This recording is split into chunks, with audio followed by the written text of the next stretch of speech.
Hello everyone, my name is Sherry Harris and my official title at Vestavia Hills Methodist is Pastor in Residence, which makes me sound way more important than I actually am. However, I'm very blessed to be retired and serving a church and a people that I love very much. Plus, I get to participate in our new online Bible study, Scriptures from the Heart. Today we are going to be looking at Isaiah 40:31, which is going to be very familiar to most of you. You often hear this passage read at funeral services, which already tells you that this scripture from the heart is full of hope and comfort. So let's listen to it together, Isaiah 40:31. But those who wait for the Lord shall renew their strength. They shall mount up with wings like eagles. They shall run and not be weary. They shall walk and not be faint. So as you begin to study this passage, I offer you two suggestions. First, read the entire chapter of Isaiah 40 for context. And secondly, read it out loud. It is stunning poetry. And the power of the words can be missed if you haven't read it out loud. In fact, I would recommend reading any scripture you study out loud. It just helps you get a deeper understanding of the passage. Now, secondly, I want to talk about context. Context is critical for understanding Scripture.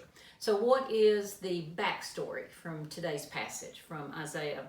Well, the first people to hear this passage were those in exile in Babylon. For the exiles, captivity in Babylon was a devastating reality. They were forced from their homes, sometimes separated from their families. The temple was destroyed, the city of Jerusalem was laid waste, and they were scattered all across the Babylonian Empire. They became refugees from their homeland, the one that God had promised to them. And across the centuries, we can still feel their pain in these verses from Psalm 137. By the rivers of Babylon, there we sat down, and there we wept when we remembered Zion.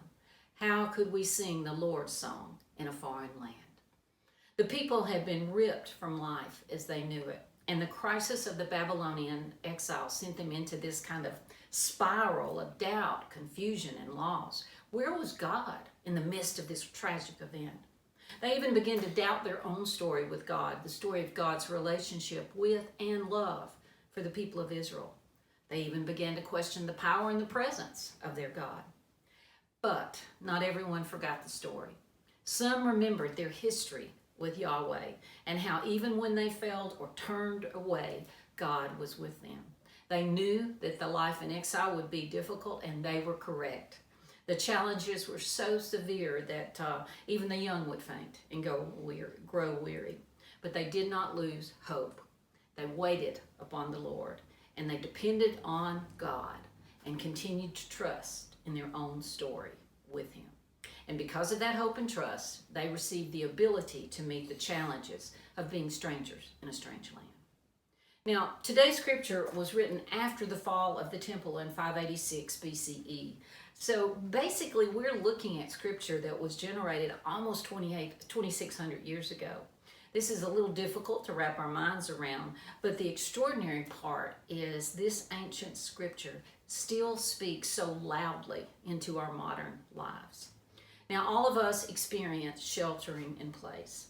And when we did, in a very real sense, we were in exile from our extended family, our places of work and worship, and just the simple everyday fabric of our lives.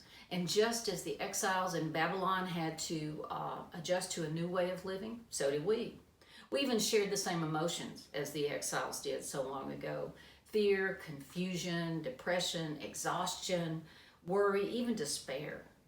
Sheltering in place was an experience none of us ever expected. And I'm sure most of us wondered, where could God be in all of this? We may have even had some doubts at times, but we did not forget our story of God's love.